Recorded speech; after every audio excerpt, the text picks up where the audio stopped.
Hey, good morning. Just gonna sip my coffee here, Yeah, guys. let's have a nice slurp. Hey, good morning. This is your morning show out here from Phnom Penh, Cambodia. Yes, just did a line of meth. Feeling good. Line of meth, yeah. Line of meth. Hey, Brayden, are you here, man? Can't hear you. Yes, you can't Alright. hear me at all. Oh, yeah, I can hear you actually, yeah, but there's some kind of zzz. Would you like to introduce yourself, perhaps? Me? Well, it's your fucking show, isn't it? This is the B-hole number 13. All right, let me cut you there. Can you do that with energy this time? This is the B-hole episode number episode number. Episode number 13, looking down Brayton's beehole. Whoa. Whoa. Isn't that the concept? You just took a left turn. I was going straight. You took a left turn. Shit, dude. man. All right. You know fuck? what? It must be the satellite navigation Wow. that gave me a wrong. You know what? I think I missed the concept of the entire show.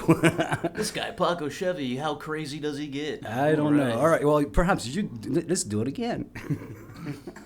Wait, the B-hole? Wait, what? No, you're happy with that introduction? No, I'm not. It's very, very discouraging. Oh, fuck. I like that. Everybody, this is the B-hole, episode 13. Joining my buddy here, Paco Chevy, Phnom Penh, Cambodia. We did, what, episode 9 together? Yeah, we did. Yeah, episode 9. And by coincidence, not on purpose, but by coincidence, today is Inauguration Day, right? Yeah, They're doing a countdown, what, like 9 hours to go? I think so. A week after Friday the 13th. Isn't that a shame? They should have scheduled it for Friday the 13th, man. That would have been cool. Well, yeah, but then there would have, like, that would have been, like, hacky to do, right? Like that would have been on purpose, though, so it would have taken away from all the madness we're getting into. Circus is coming to town. I honestly don't know anything about what's going on in America. I really don't. Do you follow? Do you have the chance, if you open any kind of media, even if I open my computer, I got a picture of Trump in that, in the headlines or whatever. I'm on Facebook, I'm on YouTube. I don't read news. I don't watch TV ever. I don't watch movies even. I don't listen to music really, except for shit on YouTube. It's not really popular shit anyway, so... Yeah, I'm totally deaf and blind to it, and I'm really glad. Because whenever it comes up, whether it's with a client out in public, like at a gym, or with somebody at a social gathering, like, people just automatically get real fucking angry.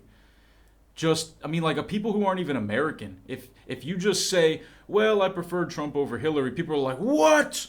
What? Now, not everybody, man, but, like, what is, why the fuck do people get so mad? I don't...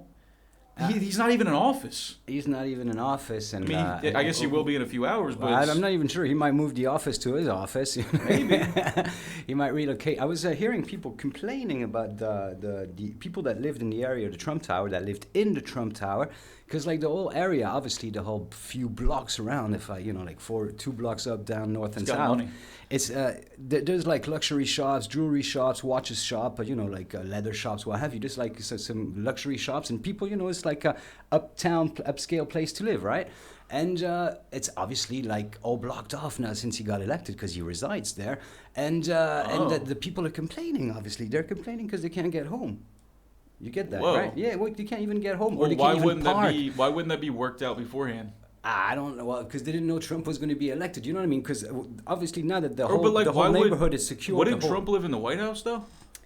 Wouldn't he live in the White House? Is a secured, not secluded, but it's not. It's a all the surroundings are secured, right, by definition and construction, and you can't park your car. For the most part, yeah. Imagine if you live in the Trump Tower before, you were able to just get out your taxi in front of your front door. Now you got your taxi. You got to stop two streets down. So you're saying that the people that live in the Trump Tower have to go through security to even go home? Of course. Wow. Of course. So you can't even, like, if you're somebody that likes to casually do drugs in your apartment, then you're saying you might not be able to do that? Just because they're going to search you and they might find drugs, or how? I'm sure that can't be that never thorough, stopped dude. any kind of dope fiend from doing what they wanted. I'm just trying to get into this though, because that's crazy though. Well, I mean, I don't know a lot of people living in the Trump Tower that like to do that do meth, for example. You don't know anybody in the Trump Tower. No, I don't. Yeah, I know Donald from the media. No, and I don't know nobody in the Trump Tower. Thank God for that. But once again, if you're buying let's say you're buying a piano, right? You put it in the back of the taxi from the piano shop, and then you want not a piano. Let's just say you're buying something with a certain size to it, a certain big. volume. Right, there we go. And you can't unload it from your taxi or your car in front of the. No, because it could be a bomb. It could be a bomb. There we go. So the whole. So area, they have to get a fucking crane to lift it to the damn balcony? No, that's if you live in Brazil. Although the millionaires in Brazil have not touched the streets of Brazil ever since they got their first million, basically, because all the rich people down there, they fly from their skyscraper, with their penthouse or something, to their office, which is on the skyscraper, and go visit their buddies who live on the top of another skyscraper. Because down there is a fucking there's favelas and scum living out there, bandidos and all that shit. Bandidos, they don't want to get robbed by the bandidos. Say, give me all your money. Terrible Brazilian accent. That's not Brazilian, man. Mexican, man. I don't know. I actually, when I was a long haul trucker, I used to drive for this company in America called Werner Enterprises. And we were stationed in Laredo, Texas. That was directly on the Rio Grande, on the Mexican border, South Texas. So completely different world down there, just socially and geographically. And my trainer, his name was Juan Vogue. Well, he had this Juan Vogue. He was like never half gonna Norwegian. Never gonna get it. He was half. His father was Norwegian, but his mother was Mexican. Yeah, but he was from Mexico. Allow me to correct. She was from Tijuana. Tijuana. Yeah. Yeah, his name was Juan or John, and he actually was in the Bandidos. It's like a Mexican biker gang. Bandito, yeah. And there were several guys, the higher ups in the company, and they were not sure they're Mexican. No, they're not Mexican. Well, okay, he lived on the U.S. side of the border. But I'm saying the Bandidos themselves. The MC is American MC. They're like badasses. They're outlaws. They're the outlaws. You're saying that they're not Latino? No, well, they have a Latino name, Bandito, mean bandit, of course. But these guys had all the tats and all that shit to prove it. No, yeah, I'm not saying no, but you were saying it's a Mexican MC. It's more of an American motorcycle. I guess band. Okay, fair enough. Then I stand corrected. Then, but these guys were of Mexican descent and then lived in between Mexico and America. So they were pretty much Mexican. They make big news all over the place, even in New Zealand, everywhere. If any of you are familiar with the biker world, you know about the Bandidos, and perhaps we might want to close the subject on these fellas. Close the subject? Yeah, the Bandidos, yeah, definitely. No, Bandito, I was saying Bandido means gangster. I shouldn't talk about the Bandidos? Not worth talking. We're talking about. I was just saying. It just kind of made me think of that guy, Juan Vogue. And he was a bandito. Well, he was an ex-bandito, and he had all the fucking tats. There were other dudes in that trucking company that were Latino. Sí, Latino. Proud Latino. And they were fucking ex-banditos, and they were all, this guy was a criminal, too. And he was also an ex-cop as well. He was also an ex-Laredo police officer. He told me some crazy fucking stories, man. And this guy, he had a student before, not directly before me, but a couple years before me, in fact.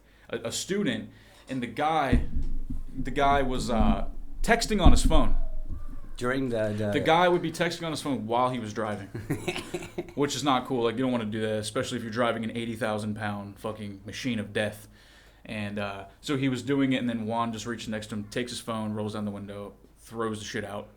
And this is the story he told me. I mean, did he embellish? I don't know, but I like to think not. Right. And then the dude stops the truck. He's like, "What the fuck, man?" He stops the truck, and then Juan, being the type of guy he is, he's not gonna fight you. He's just gonna pull out a fucking knife. So he said he pulled out a knife and threatened to stab you. So he was not a dude to be fucked with or disrespected at all. I totally respected him, 100%. And but he was just a fat fuck though, man. So many of these guys. Wait, he was a fitness trainer? Fitness trainer. Well, I know you were one of his students. Oh, when I was a truck driver, when I was a long haul trucker. Right. So he was big rig. He was an instructor. He was an instructor / trucker, right, and we drove together. So I would drive. I get it. For example, I'd drive for 11 hours. He'd drive for 11 hours. Fucking 11-hour shifts. Yeah. So I had to follow the DOT standards, the Department of Transportation. I had to get my Class A CDL. I had to get my air brake certificate, all these different things. I had to go to a proper school for this for a few weeks. Right. And you wouldn't believe how many people failed out of it. There were so many people that came because they thought, "Oh man, I could do this. Sit on your ass and drive." But so many people couldn't remember the safety standards and mechanics of it. What would you say is the hardest? What do you mean? About just that whole life. No, no, about truck driving. Is it like handling the trailer? You mean like mentally the toughest, or just the actual physical part of driving? For me, the toughest part was always backing up at an angle. Backing up at an angle with a trailer. That's what I mean. But some guys, it used to frustrate me because they could just do it. They would just make it look so fucking easy. You know why? I would say because, I learned on the farm with a tractor. Wow, really? That's it. Where? Simple as that. On my farm, but back home with my pops back in Europe. He had a farm and a tractor, so you always got a trailer on a tractor because you're carrying logs of wood or Makes carrying perfect shit. sense. It's a trailer. And so I reckon on the truck drivers with the truck drivers in America, they probably learn on the farm with a tractor. The best guys, with any kind of trailer. Like. So many of them grow up in those areas too. Absolutely. And a lot of them don't. A lot of them grew up in fucking New York City. You'd be surprised. There's so many different types of people in that, and that also helped me not be so judgmental towards people. Of course, when one of those big ass 18-wheelers passes by you on the highway, it might be an Indian guy with 3 fucking master's degrees in science or some shit. True. And he's just trying to support his family. True enough. And he's on the road every single day. You do make money driving trucks in America, that's for sure. You do, especially if you lease your truck, as in you're like an owner-operator, and if you actually stay rolling the whole time. That's the thing, is you got to be rolling. Yeah, you got to be. Absolutely. You got to get them miles in, boy. Yeah, one of my good buddies, he was on the ice road as well. Like, fuck that. And now he's in. They make money too. They make money, and he's in Europe, and he's making $5,000 a month, man. Driving ice trucks? Not ice trucks. Just trucks. In Norway, which is one of the richest countries in Europe, like with the richest incomes and all, like the highest incomes. And that's what you get in Europe for driving a truck, 5,000 euros. It's a dangerous job, man. Dangerous job. There's no like ice roads in Norway. Check out Norway. Yeah. Fuck Cambodia. Can you imagine how much a truck driver makes here? What? $200? $200? You know what happens when there's an accident with either a truck, a bus, a minibus, or anything? You see you see the collision, and then you see like 2 silhouettes like zoom, dashing on each side. Is truck driver 1 and minivan driver 2. You know what I mean? Like, of course, these guys dash the fuck out. Like, especially with tourist buses. My parents were visiting from Europe. Yeah. And they had they went to Siem Reap to visit Angkor Wat, that world famous Angkor Wat. And it's 400 kilometers more or less from Phnom Penh, more or less, like something like that. Something like that. And I say to my parents, you don't get on no bus, man. You take a plane, you fly from here like for $100 a piece or whatever, return ticket, there's no way. I was like, no. And then I went to the province with my parents. I drove a big ass pickup truck, some Toyota Tacoma, and nice name drop there. This show is brought to you by Tacoma. But see, the thing about flying is that if you get into an accident while you're flying, you have 0 chance of survival. As if you're in a bus and you get into an accident, there's a chance statistically you're gonna get hurt but not die. Chances of getting hit by a cow than having a plane accident, right? Having an accident with a cow. Yeah, like the bus is more likely to fucking swerve off the road to not hit a cow. By the way, if I was the bus driver and there was a cow in front of me, that cow's going down. Not in Fuck India. that cow. Not in India. Maybe not in India. Okay, that's fine. But I'm not an Indian, nor am I in India. It's what you call it, like this is your Indian Minute, brought to you by Paco. Every show must have an Indian. I recall when I used to live in Kissimmee, Florida, there was an area outside where there was an 18-wheeler, as I was just talking about. It was driving down a residential street with homes and all that shit. There was a report that what happened was there was a fucking little fox in the road. A fox, like a small little wild canine. He swerves to miss it, goes straight through a house, kills a mother and her son. For a fox. Yeah, for a fox, man, a foxy fox. What? Well, I'm sure the fox. That fox. The fox preservation movement is really grateful to that guy, and he's been awarded. Every time, because I used to live member out, of honor now. I used to live out where there's lots of deer and fox at night and skunks and shit. Every time I cream them. People are like, oh my God, you're so inhumane. How could you do this? I'm going to email Peter right now. No, Crystal Power. Oh, Peter, man. Let's not talk about these. Fuck Peter. Yeah, I said it. Fuck you. We have all love for animals, but there's... Peter Bread School, but fuck PETA. That's it. Look, man, it's either... Look, I'm doing 60 miles an hour. All right. I'm sorry, what is that like? You're driving a truck, right? No, I'm just driving my regular car. Just driving my Jeep or my pickup truck or whatever the fuck. Driving in my big old truck. All right. With a gun rack? No, I had no gun rack. Dude, listen. If I'm doing a high speed and there's a fucking 12 pointer in the street, like a deer, all right, and if there's a damn oak tree to the left and the right, Okay, yeah. What are my options here? Death, certain death for me, or certain death for this fucking fuck this deer? Yeah, of course. Sorry, dude. Yeah, of course, Sorry. fuck a deer. But what if that deer were a hog? Sorry, hog. Bye. I'm gonna pull over and take it home and fucking grill him up. You need some big ass American car for that. You need some big ass V8 to cover you, to protect you, man. Because if you take any other car kind of engine, you take a Golf, a Volkswagen, for example.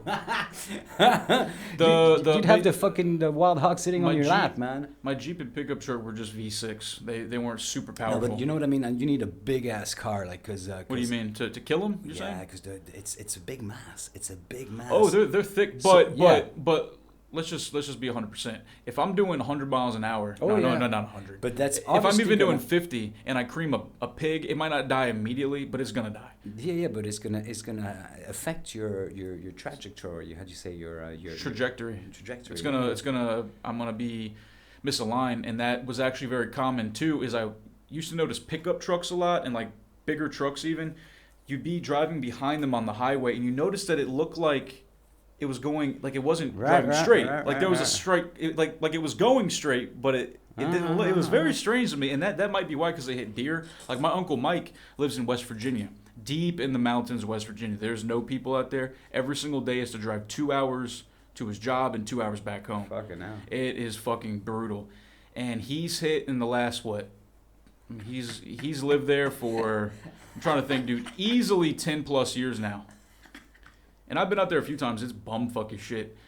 He's hit over 100 deer. I mean, he's hit at least 100 deer. But like, what kind of car you drive? He used to drive a Volkswagen Passat. Passat. Because it was good on gas. And now I think he drives like a Ford Taurus or some shit. Right, because obviously you don't got no bed in the back of that like a pickup would have, because you want to pick up that meat, man. That roadkill is excellent fridge meat. The other thing about where he lives is he has a bunch of guns, of course, and he lives on a very, very, very rural estate. Not a state.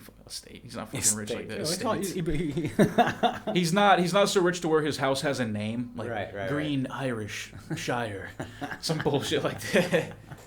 No, but he likes to wake up in the morning like at 5 or 6 or whatever it is, and open his window with his rifle and just pick off groundhogs and deer, pick them off.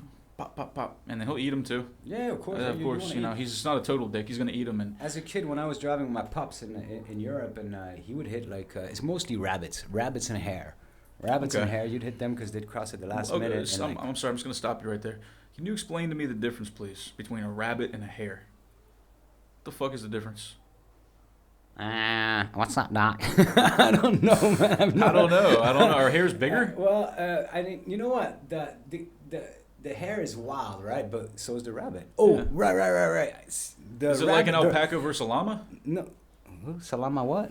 Is it like an alpaca or a llama? Oh, alpaca, llama. I wouldn't know that, no, but the rabbit can be domesticated. Domesticated, yeah. It can domesticated? It can be domesticated. I said you can raise them. You can sure. Can become a pet, whereas the hare never. Colonize that. But whereas the hare could never be. The hare stays wild. Okay. Right? Because I guess I honestly don't know. So you could be totally wrong right now, and I would have no idea. I'm gonna get so much mail for that. Anyways, okay. Sorry. So from that point of view, you were saying about driving behind a pickup. What's really nice about being I've never driven a big ass truck myself. I've driven smaller ones, but like 23 cubic meters. I don't know if that means anything to you. They're small. They're small trucks, yeah.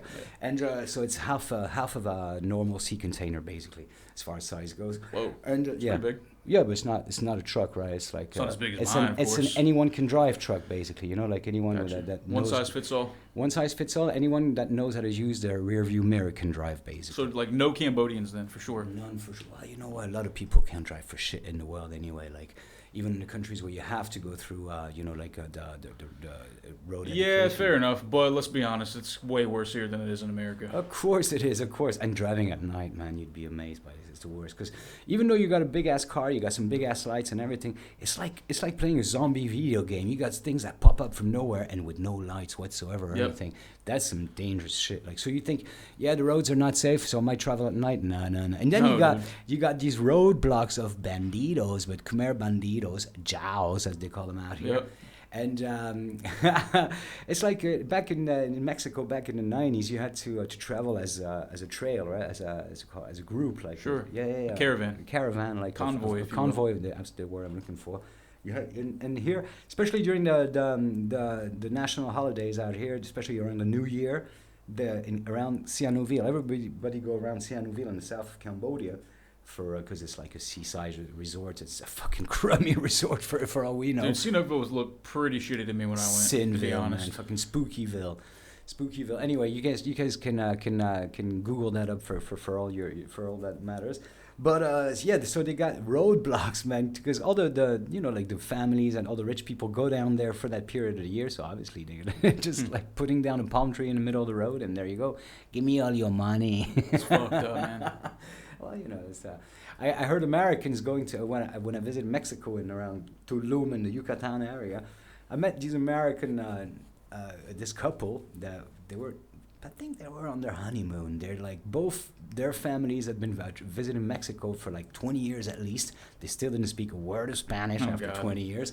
And they told me that they had gotten married and as a family for both families, on each side's family it was a tradition to go to Mexico. So they went down and they got held up by the police, by federal police, los federales, that like at gunpoint saying, "Give me all your money." Damn, really?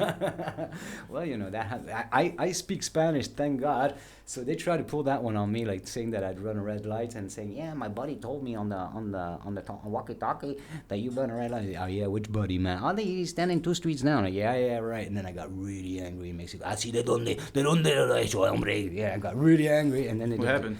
They just let me go. So you don't have to pay the bribe.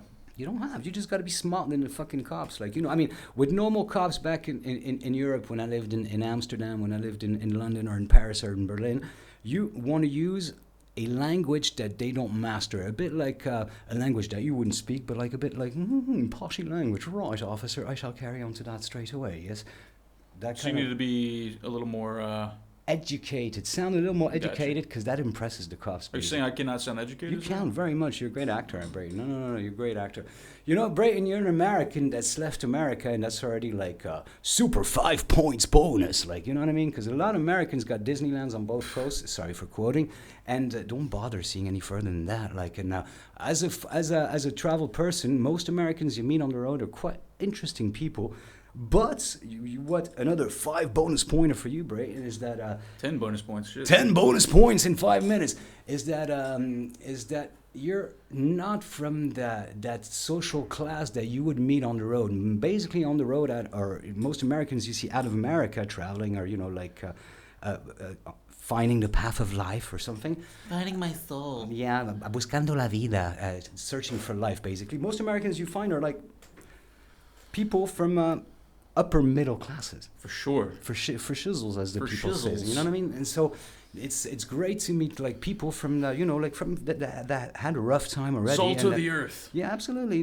With great values, with more human values than American values. American Christian wholesome values. God damn it. That's it. And we should all abort them before they become newborn. Just kidding about the Christian part, guys. Yeah, no, I'm not kidding about the newborn part. What? Abort newborn Christians. Abort newborn Christians. Well, yeah. Maybe don't do that. You can't abort them. Well, you can't know when they're going to be newborn. I don't think that the born, Christians right? are going to be cool with all the abortions. Oh. Yeah, but I mean, right? We're not cool with either. Abortions, Christians, whatever. I used to have this one fucking kid in school. His name was Andrew Raker. And he was one of these kids who was clearly gay as fuck. Clearly gay as fuck. 13 already? But I think what he did, instead of giving into his clear and obvious desire for getting gagged by cock, he was like an activist for pro-life. So he was like a hardcore Catholic. Dad gave a Catholic in the closet. Come on, fucking textbook over here. Uh-huh. And he used to wear shirts of dead fetuses with like, "I could have had a life," or is this some shit like that. And the thing was, it's like he could do all this type of shit, but I couldn't wear a dress to school. One time in my junior year in high school, that's 11th grade, everybody. One year before graduation, I was taking sociology. And Mr. Haynes, the teacher, gave us all a project, and he said, "Okay, you have to do something that's outside the social norm, period." Basic, just kind of like a vague thing. So I figured, okay, I'm a dude. I'm gonna wear a fucking dress to school tomorrow. That's clever. So I did. So I just dressed normally. I had like my Adidas soccer shoe, like the Samba, those models. I used to like those. Course, yeah. I had my casual shit on as normal. No makeup, no hair done or whatever. I put on one of these baby blue, like a Janet Reno style dress, like with the shoulder pads. You did pick it up, right? It was actually a dress of my mother's that she would only wear around her mother.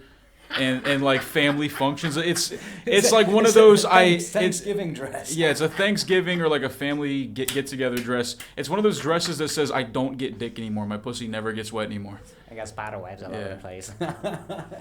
It's one step. It basically was one step down from a fucking pantsuit. Excellent. Anyway, or a Khmer pajama. Or a Khmer pajama. But anyway, so I go to school, and of course the expected. Oh, faggot, queer, faggot, and that's exactly what I reported. Right. Of course, for Mr. Hayes. I got called to the principal's office. The principal was in there. 2 vice principals. There were a shit ton of vice principals, which are like the disciplinarian figures.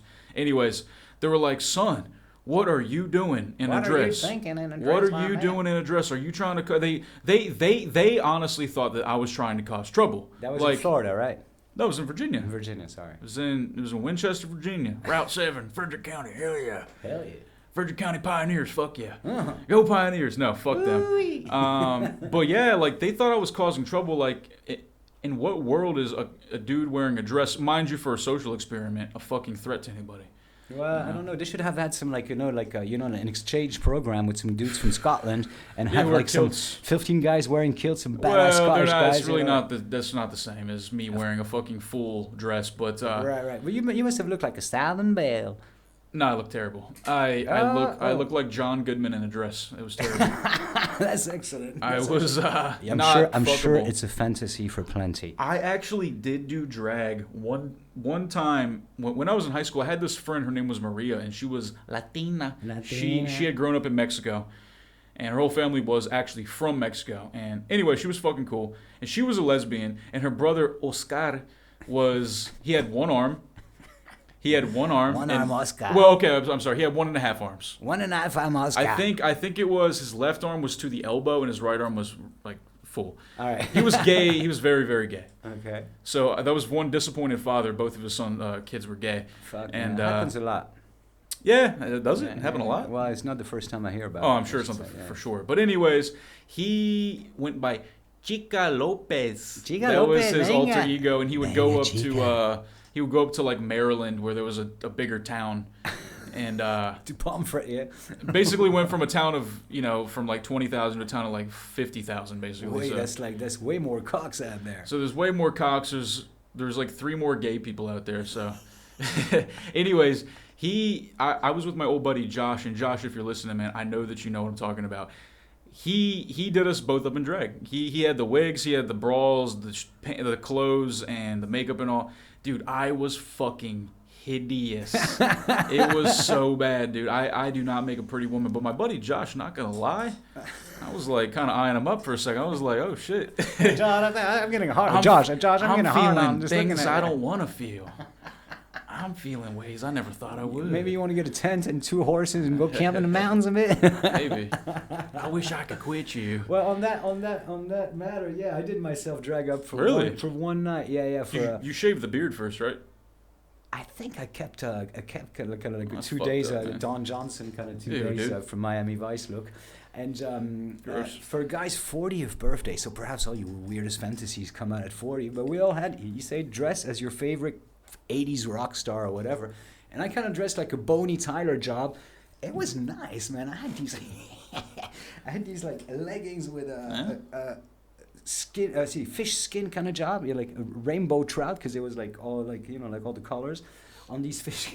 And then I had a perfecto fur jacket with a zebra perfecto fur jacket. That's super gay, man.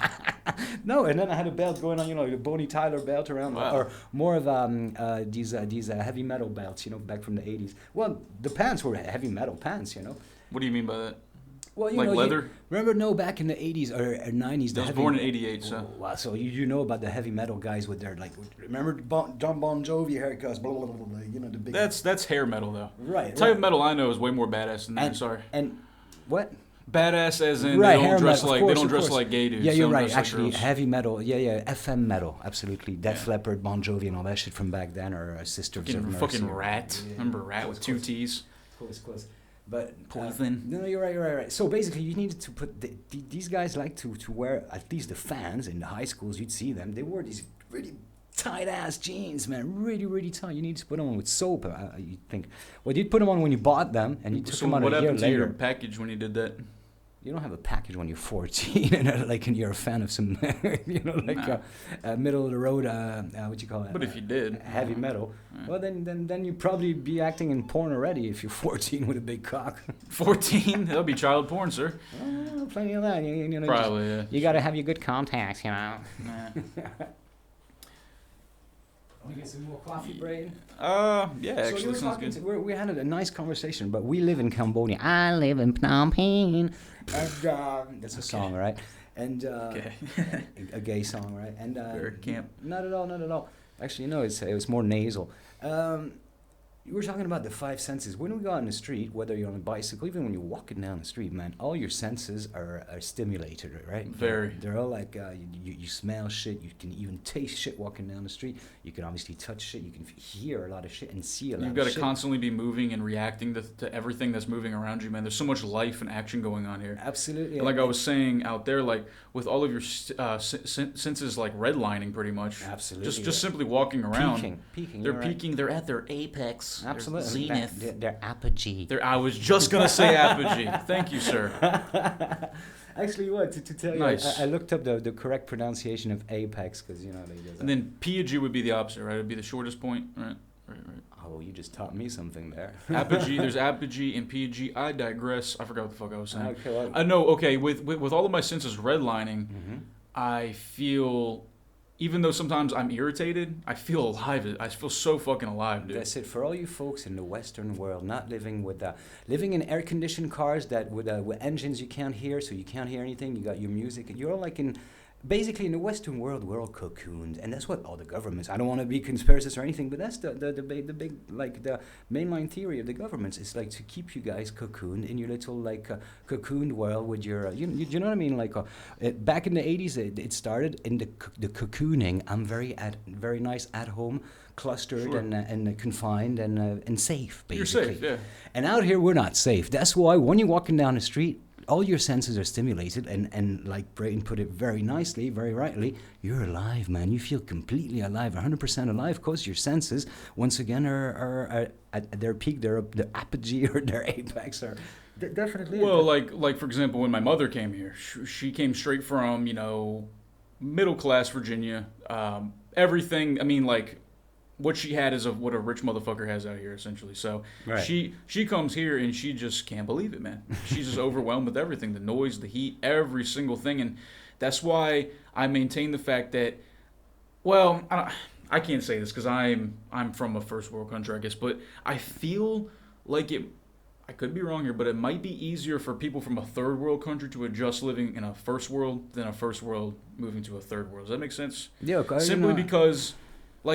people from this country are they already have been putting up with the worst fucking conditions imaginable, pretty much, for their whole life. So when they go to fucking Boston or some suburb of freaking Springfield, you Massachusetts, wouldn't want to wish them that, though. Well, just for example, right. Their life is probably going to be a lot less stressful.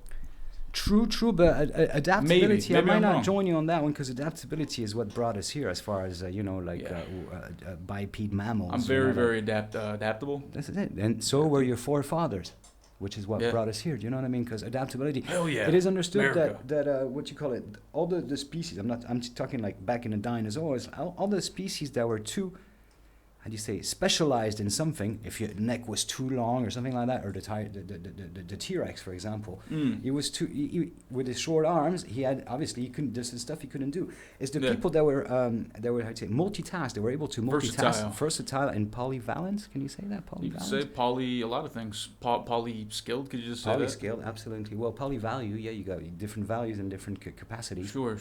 Poly-capable. And so basically, that's the poly and polyamorous probably too. Yeah, there's the people that are Each other. multi-skilled, that are able to do different things, like us evolved monkeys. That's why the monkeys made it, because they can do. They're able to once again adapt themselves, and we're and out of all our flaws as humans, we're the champions of survival. I know the fact that I do many different things in my life keeps me very satisfied and content, and yeah, it just keeps me very happy. Like, I don't just train clients. I like to paint. I like to be on my own and walk. I like to do the show. I mean, well, you're already at ease with yourself. You don't need to log on. I'm actually still figuring out how to be comfortable in my own skin. Like, I haven't been this way for very long. I mean, most of my time in Cambodia, I had no idea who the fuck I was. To be quite honest, man. I was trying to be like this fighter dude, like this tough fucking. Like somebody that I'm really That's how you came across, absolutely, at first. For sure. At first, and that when that common friend of ours say, "You want to meet Brain?" I'm like, "Well, from his videos, no." From the videos, because I mean, just to get definitely. You were at the Central Market in Phnom Penh, and saying, "What the fuck they call it the Central Market? It's not even in center, because it's all called Central in English, but in Khmer it's called Psat Mai. Psat Mai, yes. Mai means just a new market. I actually didn't know that at the time. Yeah, that's why I was like. But it's out there, and hey, man, I've changed. I've matured and you know what? Bit. You're smart enough to accept constructive criticism, which is, I mean, it's always hard to hear your truths, like we were saying that last time when we talked, but. It's Sure. It hurts, but damn, it feels good in the end, man. Because you know what to arrange, you know what to change to make things better. Just to find I'm not looking for the ideal balance, but when it comes there, it's very agreeable. Well, I'm just not only like, it's not like I've gone back and looked at my mistakes on YouTube. I just have matured as a person, and it just shown through my videos, I think. And that's what's good about the videos as well. What do you mean? I'm laughing because it might be a personal one, but I saw I was in a relationship with someone that was very how do you say, they like to show themselves, exhibitionist, right? So I wanted, and she made me. I enjoyed it very much. Got into it very much. Made a lot of videos of the girl over a long period of time. She used to just get naked, you mean? Well, get naked and do porn and all that shit. I got a lot of footage of that. Okay. And it's funny because you could see the improvement, or the change in a person through these videos, and through your videos as well. Like you could see the whole change of people. That's why. And then maybe people can see that, and then maybe be inspired from it somehow. I mean, if that's the case, then great. And otherwise, it's just embarrassing for me. And no, it's not. No, because you're smart enough to take responsibility for whatever you've done, And if it's not a great memory, then you just remember not to do it again, which is you learn from your mistakes, Yeah. How many people get slapped around by life, by hands or by walls or whatever, and still don't learn, still make that same. Probably most people. I wouldn't be so. I'd give more credit, basically. No. Some people do learn from their mistakes, but a lot don't. I'm the kind of people. A lot of people don't, man. To bring it back to me, you might have to tell me 5 times and then give me a big ass slap, then I learn. But perhaps you just give me a big ass slap one time and I learn already. You know by the image of slap, right? A big slap in the face. Typically, I've had to learn the hard way myself. Yeah. Sometimes, learning the hard way by a big ass slap. Sometimes not. Sometimes I'm graced by chance or coincidence or whatever. Or perhaps smarter than that. You got a lot of sense or apprehension, or something that tells you. Sometimes I like to use my magic, Paco, and I like to visualize.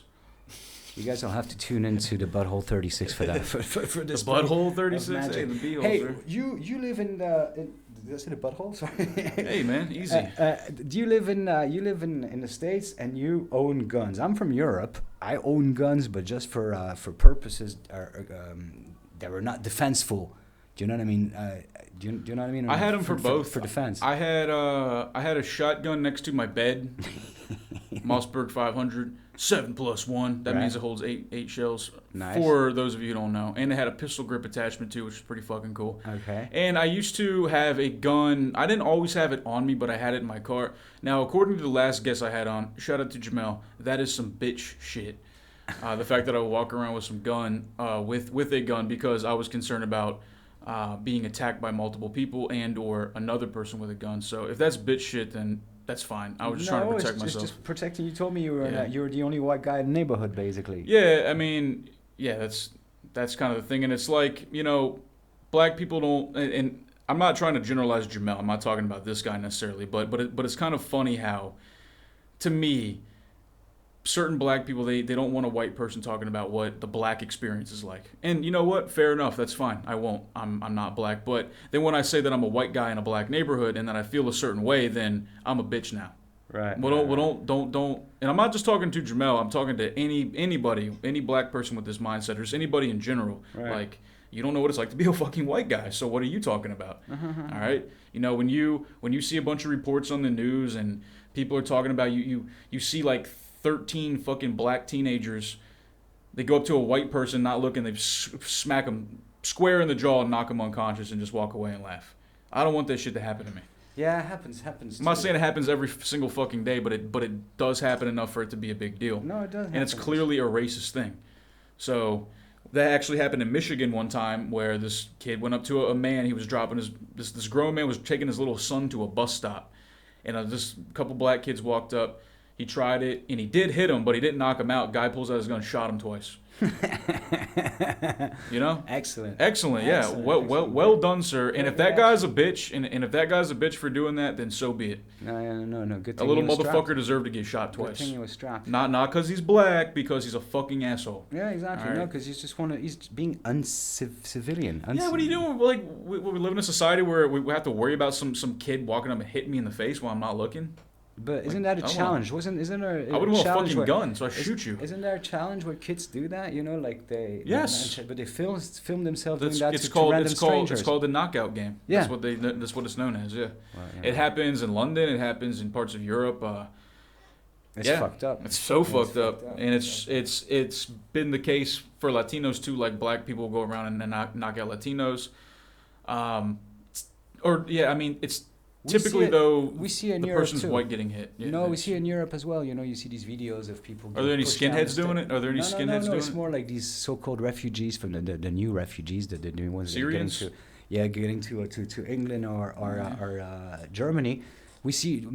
I don't believe everything I see on the internet. You know, there's a lot of fakes out there, and whatever I give on, for example, like I never give my real name on the internet. Never, ever. You know, no, never on my social media accounts, Facebook or all that shit. Never, ever, because and therefore, I just get into this game, but I get into the game of fake. Basically, I'll never like promote fake stuff that could hurt people or but. I just What? blur reality. Like, I much prefer to blur reality. Already, that's not my real name on any of my accounts, right? I'm never. What does that have to do with the knockout game? What does that have to do with a knock? It was just another topic, isn't it? I mean, it's definitely way too late for me. I mean, my fucking name's already out there, but it's all good. So are most people's that are out there, right? Yeah. People love Yeah, I'm not worried about it really too much. People love providing their all their what you call it, their personal stuff. They love giving it away somehow. Yeah. But I mean, like we were saying the other day, that selfie effect is. When I first saw Facebook, I was like, okay, so people are putting the best ideal image of themselves. Oh, look at me at a party. I was with so many cool people. Look at me. Yeah. Once again, the more people, how do you say, attention seeking bitches, right? Or whatever you call them. ASBs? ASB, yeah, and it's really like, it's the epitome of that. It's the platform for that. Like, it's really like, look at me, I'm cool. From your friends, the ones want that assurance or self gratification, whatever it's they called. want these likes. Like, I post a photo a year or something like that. You know what I mean? Yeah. But it's if you want to be famous, if you want to be popular, you gotta get into the game. You have to do it. You gotta be on Instagram, on Twitter, on Facebook. You have to get into it.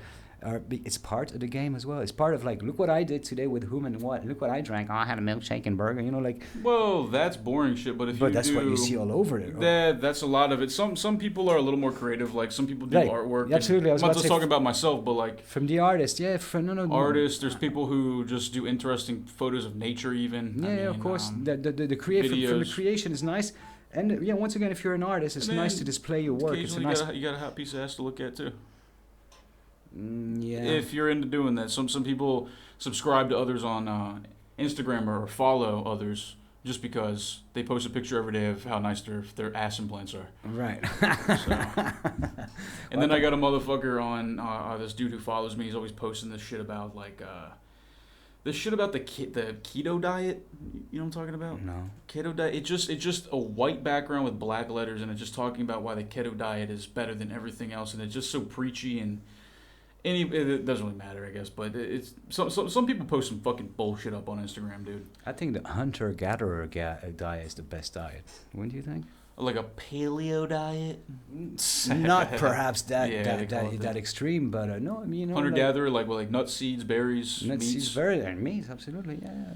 That's like caveman diet. In a way, yeah. Just basically with no kind of processed food. So that's kind of what the paleo diet was modeled after. That's what I mean by that.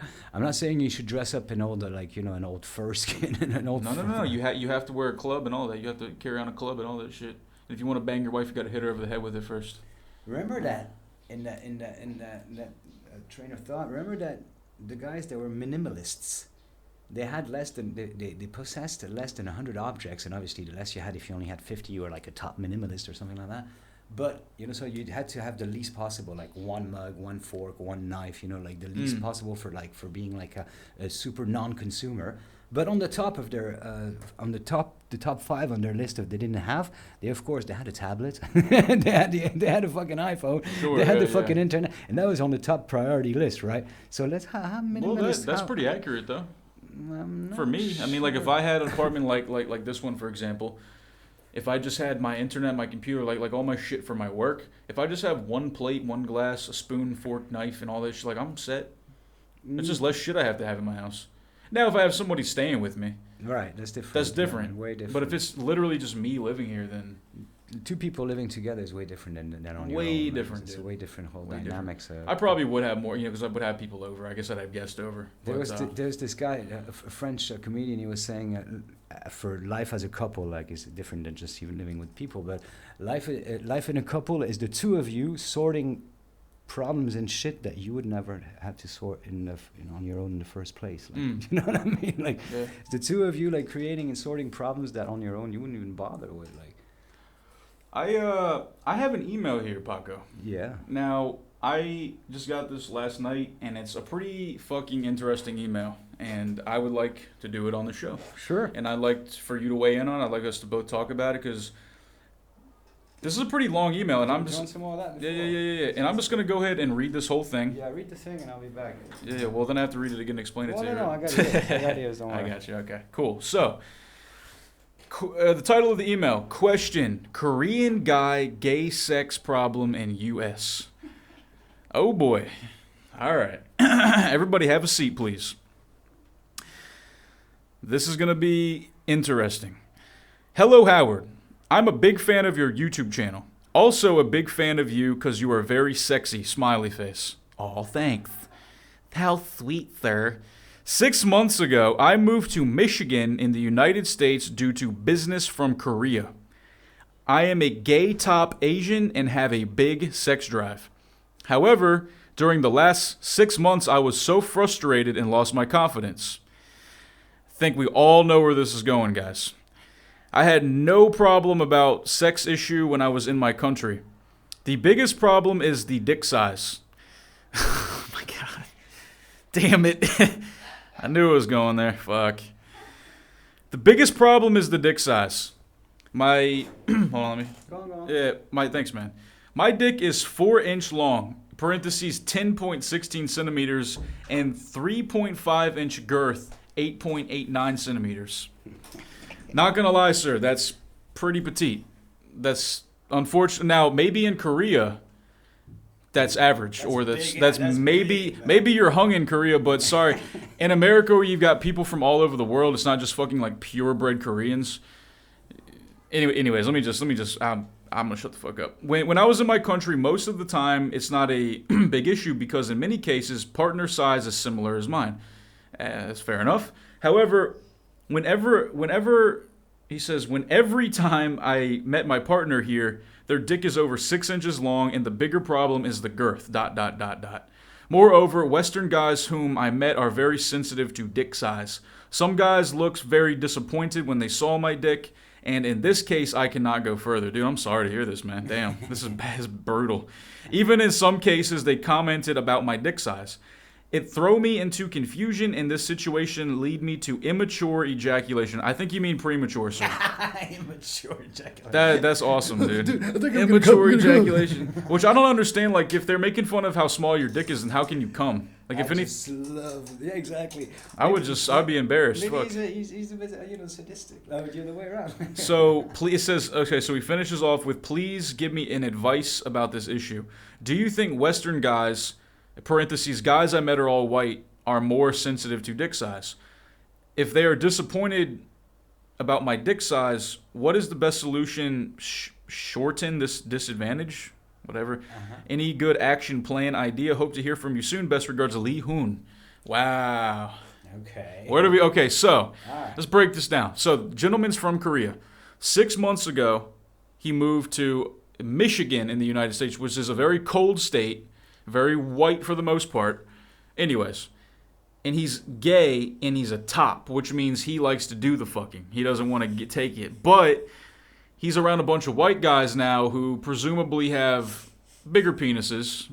At least he says his is 4 and most of the others are around 6. So where I come from, 6 is average. 6, like 5 to 6 is completely average. I guess in Korea 3 to 4 is normal. So I guess maybe I should move to Korea, man. I could just Fucking, you'd be a star. I fucking clean house in Korea, dude, with my 6-inch cock. But it's damn sure not 3.5 inches, girl. See, that's the thing too, is, man, like, there's people out there who will put up with a short dick, I think, but if you got a skinny pencil dick too on top of it, man, what do you think, Paco? So, like, if you were this guy and you're gay and you want to bang dudes, but every time you bang a guy, he's like, what the fuck is this right here? What would you do, man? Should you be dude, maybe just be a bottom? Just take it up the butt? I don't know. I mean, yeah, sure. I mean, likes that. I was about to suggest go for midget, but no, big mistake, Paco, man. Midgets are oversized usually. They compensate by having huge ass cocks. So Whoa. Yeah. I'm not gonna go for. No, but he wants to do the. Yeah, of course. He's a one, right? Like you're saying. Yeah, the one. One. I've never heard that one before. Okay. He's pitching, not catching, but right, he's pitching, not catching. All right, so look, man. Are white guys sensitive to dick size? I mean, I guess so, right? I mean, you're from Korea and you're saying that over there it's not a problem, but you're moving to America. Guys typically have bigger dicks, except for the Asian guys. Now, do all Asian guys have 4-inch dicks? Absolutely not. No, I'm sure that's not the case. I'm sure that's not the case. However, this particular guy does, and I actually have read before. They did like a poll of average cock size for country, and guess who was bottom on the list? Korea. North Korea, to be exact, and it was 3.8 inches was the average erection length. So yeah. I have been with a white guy before. I've been with a black guy, and I've been with an Asian guy. And I've actually been with several Asian guys. And yeah, I'm not gonna lie. I mean, like, Asian guys, and I've talked to other gay white dudes who have been with Asians or whatever. And when an Asian guy gets with a white guy, typically speaking, they're the bottom. Like, they usually want to be the bottom, especially over here. Like, I was with this one guy when I first moved to Phnom Penh, and he was this Khmer dude, and he still lives here in town, and he was a top, and he pulls down his pants with a boner, and he's looking to me like, oh yeah, like you want this right here, and dude, I'm sorry, I hate to be an ass, but like, it was small. Like, it was like, but like maybe he was big for Phnom Penh. What do you well, know? I mean, like, he had all this confidence and all this swag and everything, and I was thinking he's at least gonna be packing something, and it's just like he pulled it out and it was like this crooked finger.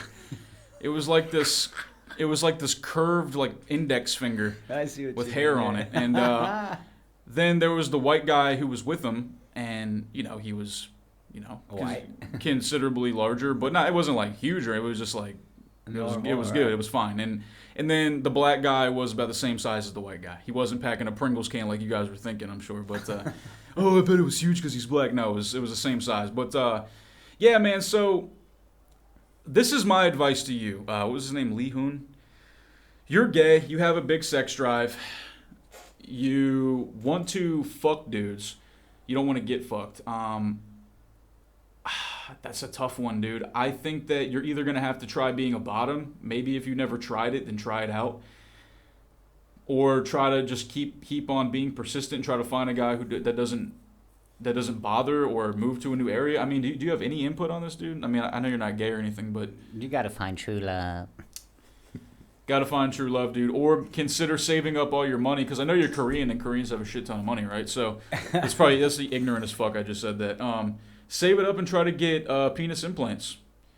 Do you think that would work? Well, they do for some guys. I mean... But I mean, like what is he like? What do you think he's not good enough, large enough to satisfy his partner? Is that? Well, I think what he's saying is that before it even gets to that it doesn't even get to it.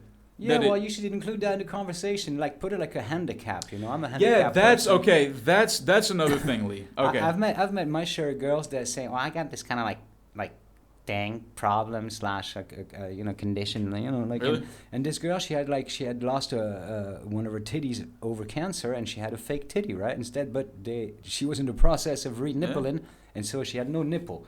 So there was a round thing, like a dome. Suck my nipple. But there ain't no nipple.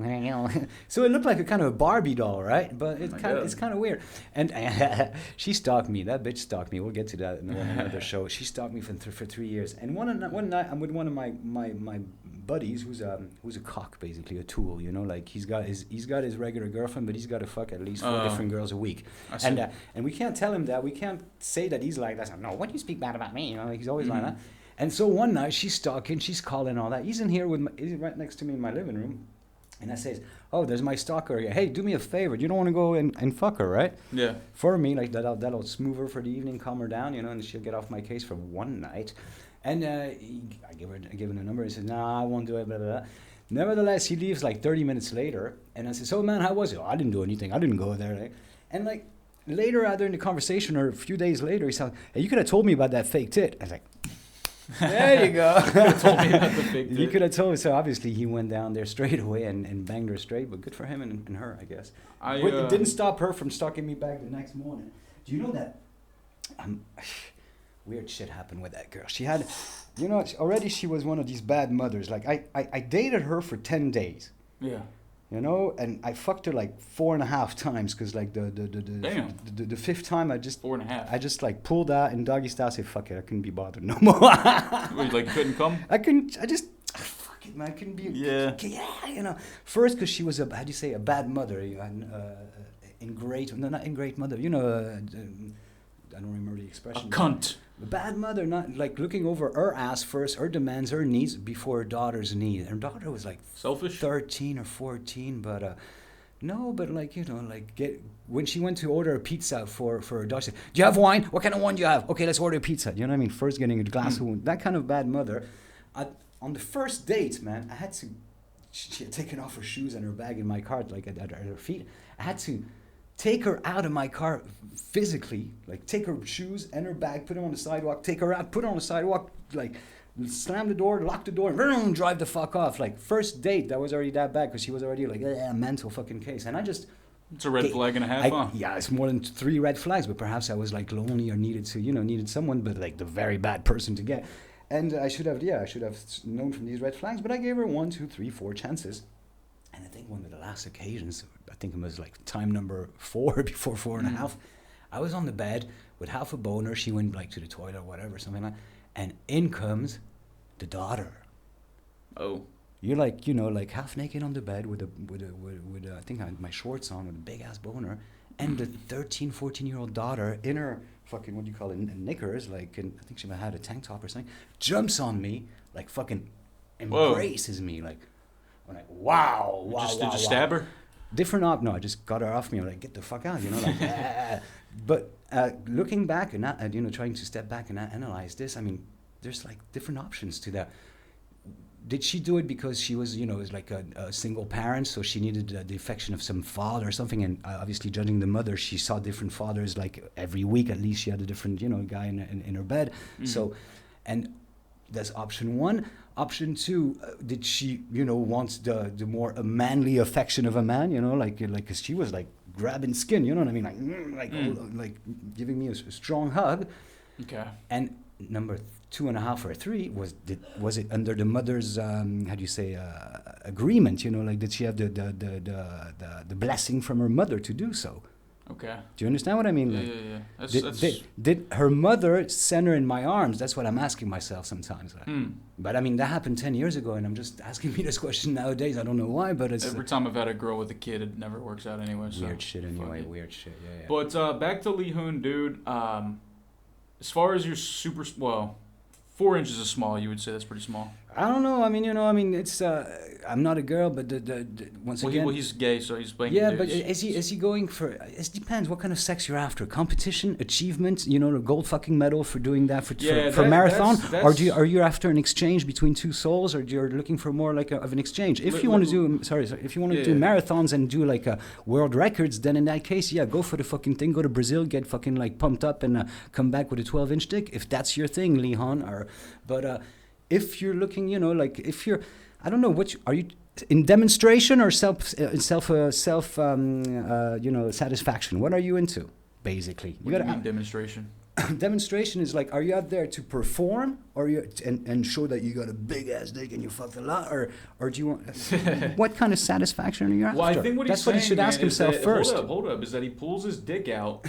And that guys, they won't even want to fuck him. They don't even want to have sex with him in the first place. Well, tell him while you're having a drink in first place. That's what I was going to say next week. Absolutely, yeah. Is that when you're meeting the guy, whether it's online or something, or whether you're go on a club or whatever the fuck you're doing, if you're a top man, listen, I'm not going to lie. If I was with the guy and he had a 4-inch dick, I'd be disappointed personally. I mean, especially if he wants to be a top or whatever. Like that's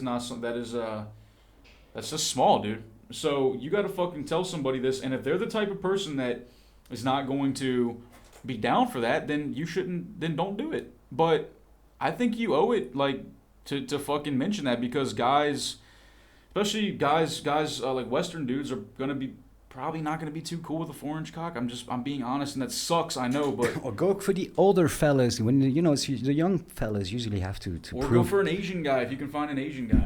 Or because the young fellas have to prove themselves. They're more into competitive sex rather than than just like enjoying. Just for enjoying them. Do you see the difference? What I mean by that? Like, say it again.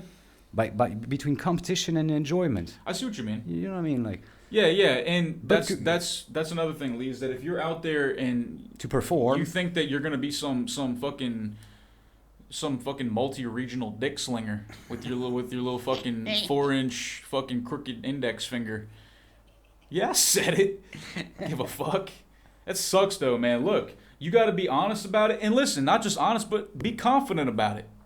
You tell them, look, you're getting all this dick right here. You pull out your fucking finger and you pull out your 11th finger and you say, you're getting all this 4 inches right here, man. That's it. And once again, and let's take the old like middle of the road saying, it's not the fucking size of the boat. You know what I mean? It's like it's a 2,000-year-old question you're asking. Another us thing out is here, too, man. guys You know what I mean? guys are more visual, right? So like they just want to see a bigger thing, maybe they just want to, maybe just the fact that it looks small, Maybe you can sexually satisfy them, but it doesn't even get there because the fact that it's small. Or get their partner some 3D glasses with a big ass cock so they can, imagine you. I don't know, dude. I mean, buy a strap on or something, or be a bottom. Be honest about it. Stop trying to hook up with all these different dudes. Maybe just try to meet somebody who's a little more down to earth, or move. Get the fuck out of Michigan, dude. Quit. Like, save up your money, quit your job, and fucking move somewhere, man. Shit. Right, and you know what? On that very good advice, let's move to something else because you've given that letter a bit too much attention, I should say. But then again, hey man, it's my show. Exactly, it's not my show. This fucking Paco taking over. And I'm trying to like honestly, like that does suck, man. What? That's having a 4-inch. I mean, like if the dude's trying to, I don't know, like he's getting turned down on all this shit. Yeah, but then again, I mean, let's not. I'm gonna get a cliche again, but like he'll find a shoebox for his shoe, and that's it. You know what I mean? Like you'll find somebody, Lee. That's it. Don't. But I'd still take all your money and fucking move. Just get out of Michigan. I'll just take all your money. Yeah, I'll take all your money too. That's what I'll do. Yeah, man. I actually had a meeting last night with Jay and this dude Pierre-Yves. Pierre-Yves is the owner of Cloud Bar. That sounds French, yeah. Oh, yeah, right. He's right. Very French, yeah. Pierre-Yves. I used to call him Pierre, and I didn't realize that I needed to say Yves as well. Fuck him. Well, I did. Fuck him. Fuck him. Fuck him, man. He's like, oh, my name is. Well, yeah, because I said Pierre. I was like, hey, Jay, this is Pierre. Oh, I'm sorry, Pierre Eve. And he's like, thank you, yes. So. Jesus fucking Pierre Eve was cool, man. Pierre Eve was nice. But we're going to be doing a live B-hole there at this place called Cloud on February 10th is the date we're setting. Just Jay and I. All right. I'm plugging in. I want to join in, but okay, fuck it. You want to join in? Sure, I'll join in. Shit, yeah. Well, we're going to go for an hour to an hour and a half, man. So it's going to be Friday. It's starting at, I think, 9 p.m. And we're just going to... Friday, 9 p.m. I finish my radio show at 9 p.m. Look at that.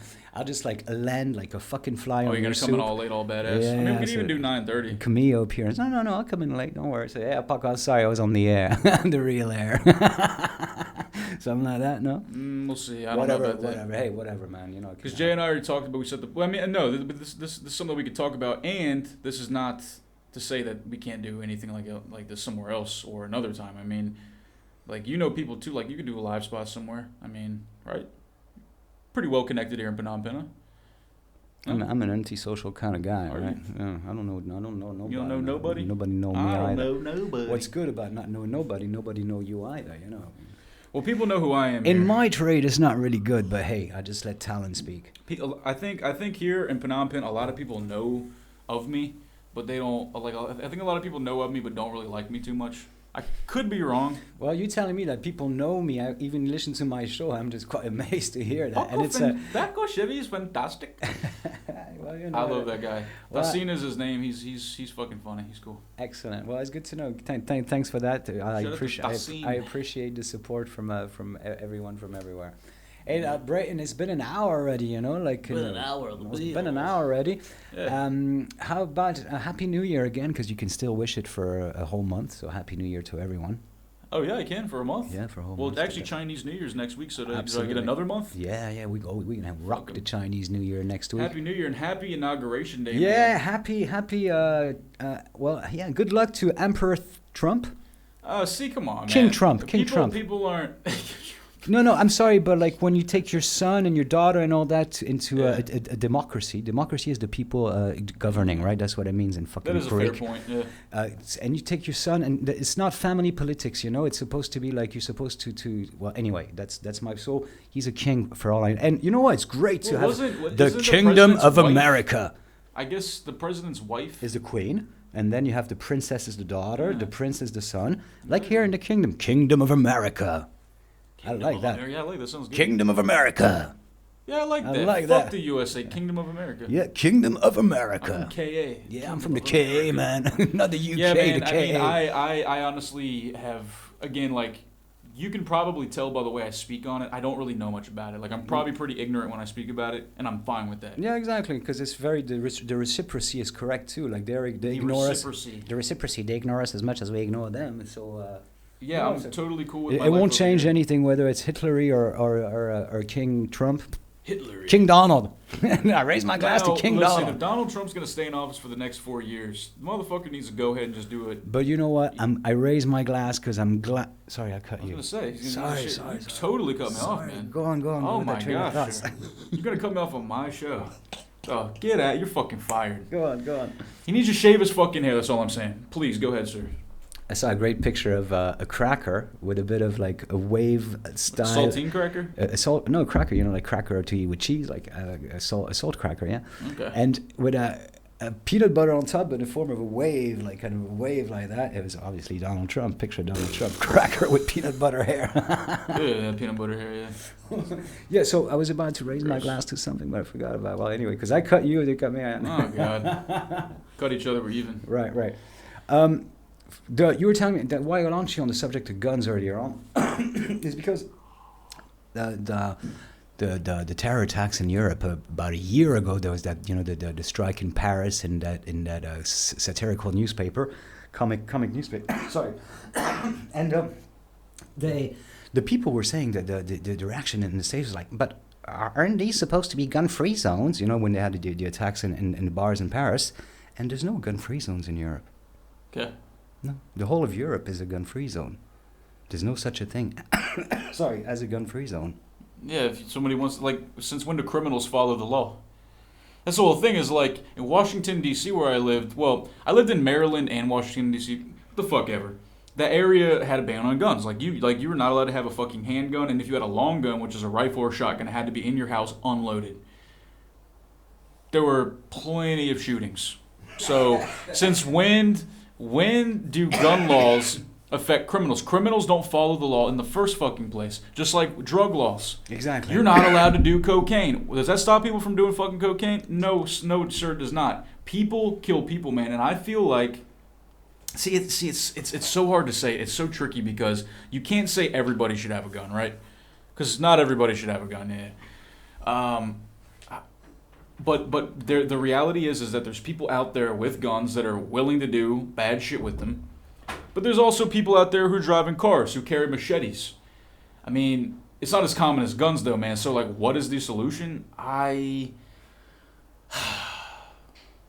Just chance it. Just fucking risk it. I mean, there's a school, I think I had mentioned this one time, like a school in Albuquerque, New Mexico, in the United States, where they want to arm teachers, but not every teacher.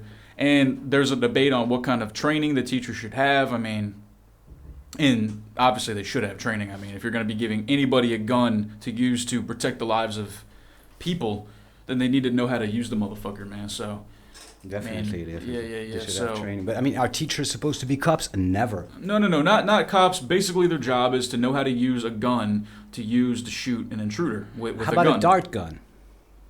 Like a tranquilizer gun's not bad. Yeah, tranquilizer. I don't understand why the police in the States, they have to shoot people, all these scandals and all that. If they had tranquilizers, they have time to reflect on the aggressivity level of that so-called assailant. Because the tranquilizer dart might not work on everybody. Yeah, true. If it's too strong, it might kill somebody, whereas it might not kill somebody else. If you're high on PCP or something like that. Yeah, exactly. There's times where they unleash tasers on the person they're on PCP and they're still not going down. So you've seen that video of the Russian guys getting drunk and tasing themselves in the chest, self-tasing, and still like once, two, three times before they fucking fall. And plus, cops need bullets, man, so we can go through things. Like if they're in a shootout and there's glass and metal in the way, the bullet can go through that and still kill somebody, whereas a dart gun could not. So you need deadly force. But you're right, they should also have like a tranquilizer darts or a taser, which a lot of them do now. So I don't think that a ban on guns is going to stop criminals from having guns. It has never stopped them. So exactly. So that free zone is that, because that's one of the things, like in my first day in office, the Trump's going to do a lot. He's got a very busy fucking agenda for his first day in office. He's going to build a wall, all the things he said, as he was running for. So, and that's, he's going to get rid of these gun-free zones, which is a good point, I think. Which is, because it's a silly, it's pointless. Pointless law, as it is. Because then you can't have people who just want to protect themselves against criminals. You can't, that's it. Like if I was walking down the street in D.C., when I did have my gun in my waistband, if I'd have got caught by a cop, I'd have been in jail. Of course. And even if I would have gotten robbed and I'd have pulled out my gun and said, no, you're not going to fucking rob me, then I'd go to jail. Even though I'm just doing what I could do in a non-gun-free zone, right? So, pretty silly, man. Pretty silly. I even had a fucking dude, he emailed me several weeks ago. He's like, yeah, I want to bring my Glock out to Cambodia. Dude, you can buy it for $500 out here in the street. Well, I told him that he'd be arrested, of course. You can't bring guns here, but you can get them here. When my pops lived out here, he bought a 38 special police one. They're under the short versions back then, back in the 70s, and he bought it from the army. Wow. Yeah, of course, he bought it off the army. Are we still out here? Yeah, we're still recording live. Still recording live. You got any shout-outs or plugs, man? Shout-outs, none other than Disco Pagoda as ever. But if you guys want to tune into my show ever, you can by all means do so here in Phnom Penh. You know where it is. It's fantastic. Fantastico. If you guys want to listen to the B-Hole live, it's primosounds.com, 5 p.m. Eastern Time, or you can just download the Primo Sounds app and listen to it that way. I'm going to leave all of my social media contacts. Do you have any? No, you don't even have social media. Well, yeah, you can reach me at Paco Chevy 1 on Facebook. That's okay, and I'll put that in the description box on the YouTube channel. Cool. All right, man, it's been B-Hole episode 13. I appreciate it. Nice one, and always a pleasure. Hail to the king. What king? The king of America. Donald Trump. That's my president. All right, guys, peace. All right.